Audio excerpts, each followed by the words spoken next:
Alright y'all, I tried really hard to get this thing loose and I just can't. So I'm going to pull it off. The whole assembly, the exhaust manifold, along with that tube. And like I said earlier in the video, I've already replaced this intake manifold. And I know how difficult everything is back here. But what I'm going to try to do is get the... Let me see if I can show you. Oh well. When you follow this tube to the back of the intake manifold, it terminates into two little screws. I'm going to try to get to those bolts, but I got to disconnect the fuel lines. So before I disconnect the fuel line, I already released the pressure. I have a fuel pressure line tool, and you plug in the fuel pressure line tube right here. This is your pressure test. When you want to pressure test your fuel system, you put it right here on this little nipple, and you release the pressure. Now I'm gonna get my fuel line tubes and do these quick disconnects. To relieve the pressure in your fuel line, I have this kit. It has several different quick disconnect tools, and what you do is you put one of them on there, well, the correct size. This is the red one goes on the smaller tube, and then you push it into that little bell housing, and once you slide it in there, then you push this hose onto the red part as you're pushing the red part in, and once that red part slips in, then you slip this one off. Okay, and basically how the tube works, this red piece, you fool the fuel line into thinking this red piece is the other hose, and so it stays connected, but then you can slide it off on the red one, if that makes sense. If not, just stick that in there and push them both into each other at the same time, and then slide the fuel line back. Alright, once you do it, then it comes off like that, and you do the other one. The other one is a bit fatter. I'm gonna see if I can do this with one hand. Maybe I can, maybe I can't. I push that in there, push that one up on it. Alright, I can't do it with one hand. Alright y'all, I'm back. I'm trying to take these exhaust manifolds off. Got the bolts out, no problem, but this, I'm putting the emission control back into the headers, so I need that tube. I need to heat it up. I don't have a torch. It's snowing outside, so I'm not going to the store. So I'm going to pull the header, or pull this exhaust manifold off, and in order to do that, I'm going to just go ahead and pull the hose from the back of the intake manifold. But the only way to get to it is to remove the fuel rail.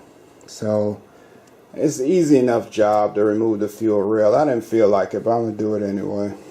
And you never have to do this, I don't think, to replace your exhaust manifolds or to install headers. I think the proper way would be to just remove that nut, and you leave the tube there, and then you put the nut back on with the new headers, so you don't have to remove the fuel rail and all of that. But for anybody who wanted to know how to remove a fuel rail, here you go. Take those black covers off. I already disconnected the fuel lines, have them bungee corded out of the way. Disconnect all your fuel injectors. That's each one of these things here. I have new fuel injectors on mine, that's why they look different. Once you unplug those things, disconnect the vacuum line from your fuel pressure regulator. That's this thing here. I have an adjustable one on mine, so that yours looks different. I have this Allen screw here that I can turn and adjust the pressure. Okay, so now it's just 4 bolts. Take those 4 bolts out. Once those 4 bolts come out, you lift it up. Try to put your finger under the end of each rail and just jiggle it out. The O-rings that are on there act like little suctions that keep them in there. So you just pop that suction and pull them off, and then put them back on. Alright. Okay, now with the fuel rail off, there's plenty of space, and I'm sounding a little beat up, and it's because I am. I really didn't want to take that fuel rail off, but But anyway, with it off, I can get to these two bolts with no problem. Disconnect those two, this whole assembly will come off. And then when I take those headers off, or those exhaust, the stock exhaust manifold, it'll be right there. Easy as pie, but just it added another step that I don't think really should have been a part of the job. Okay, I took the stock exhaust manifold off, and one thing got in the way. These looms here on the side of the block, I loosened them, I took them off, and then I tightened, I put them back on finger, just started them. There's another one right here. If I slip, once I took those two off, then I could slide the thing up and out. Be careful for the temperature sensor again, spark plugs, and the dipstick. I had to take the dipstick itself out of the tube, and I just left the tube there and just pulled it out of the way. Alright, I think that's it on this side. I took the spark plugs out when I put the new headers on. I'm gonna, just when I'm doing the fitting, I'm gonna put the new headers on without the gasket, just see if everything fits, make sure everything looks good. Then I'm gonna put the plugs in and then put the header on and tighten it up. I just don't want to, it seems harder to me to put in the spark plugs with the headers there. So actually, before I move to the other side, I'm gonna go ahead and start run the spark plug wires, number 4, number 6, number 8, and number 2. So the one up top is number 4, then number 6, then number 8, and then number 2. I'm gonna go ahead and put those spark plug wires onto the opti and just let them hang loose, and then move to the other side.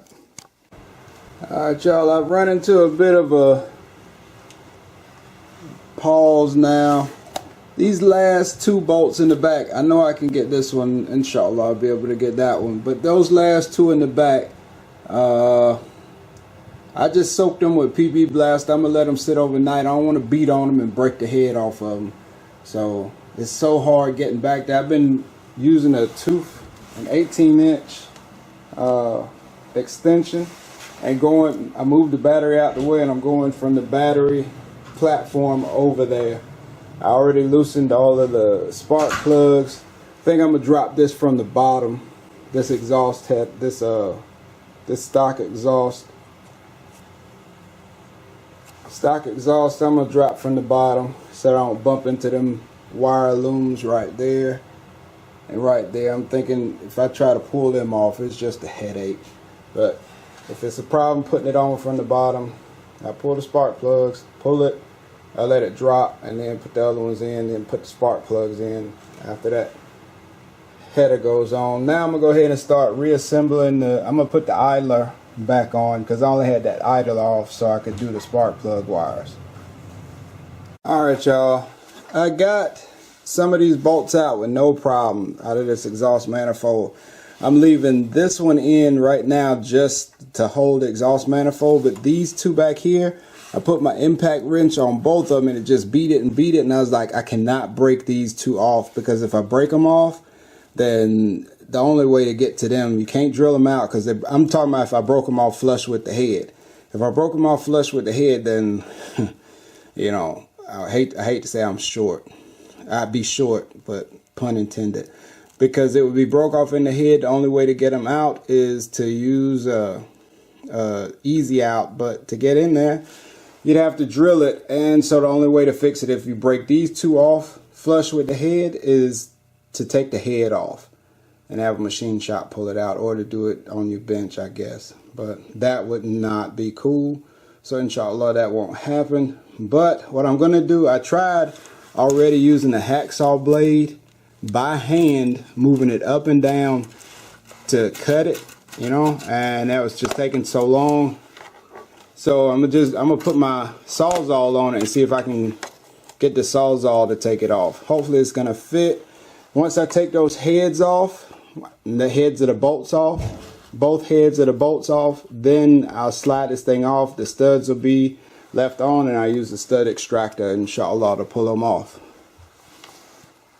Okay, y'all, I repeat, do not use a hacksaw to try to take these bolts off. well, a Sawzall. Every time I put that Sawzall on there, it will bottom out, hit the spark plug or hit the exhaust manifold and bounce back up, buck back up and scrape this valve cover. I was afraid it also cut my brake line, so then I just said, ah, the heck with it. I'm going to have to use just the blade from a hacksaw because the hacksaw won't fit down there. Just the blade and cut them bolts. That's going to take a while, but I think it's the safest way to go. Take them heads off and then come back and remove the studs with some heat. Alright y'all, I went and got me this Dremel tool. It's tungsten carbide, it's supposed to cut metal. I'm gonna try this because using that one hacksaw blade is it's gonna get it done, inshallah, but it's taking me 3 hours, or it will take me an additional 3 hours in addition to the 2 I used to get halfway through. So I'm gonna go ahead and give this a try. Subhanallah, look at this, YouTube. Look what it's done. It came out. It got chopped up and hacked up. Let me find a couple of the bolts to show you. You can see how that one got rounded off. I think what happened, because you see I didn't cut it all the way. I actually just cut off that one little bit. And I reckon just heating it up did it. Sawing on it so long. Between the Dremel tool and just dogged perseverance, both of them came through all right. The bolts themselves live to tell the tale. Anyway, it's off now, so I'm gonna go install it, and I got to figure out if I'm coming from the top or the bottom though. Alright YouTube, I also need to tell y'all that this is the only way I was able to get those bolts off at the back. I had to add that 18-inch extension with an elbow and the deep socket. Yeah, you might not need the deep well, but I had to use that whole thing on my impact wrench, and I tried my little $200 joint, but the $30 one from Harbor Freight is what got me over the hump because it's so big and honking. Let me show you. And then I took the battery out, and with the battery gone, I fit this elbow all up through all of those nest of wires. And if you look straight through there, I don't think I'm gonna be able to get the. Nah, you won't be, but at any rate, you go straight through that nest of wires and it lines up it lines up well enough on those rear bolt, the last two bolts that I was having such a problem with. But you got to pick your way, find the best way through that tangle of wires. It'll work. This is a little 3/8 inch extension. I tried using the half-inch deep well and the half-inch elbow on a big fat half-inch extension with the 18-inch. Anyway, long story short, that elbow and that socket, the half-inch one, is just too fat. It hits the what is this called? The brake booster. It hits that brake booster when you get the elbow right here to try to get on the bolt. It hits the brake booster and it won't allow you to get the angle to turn.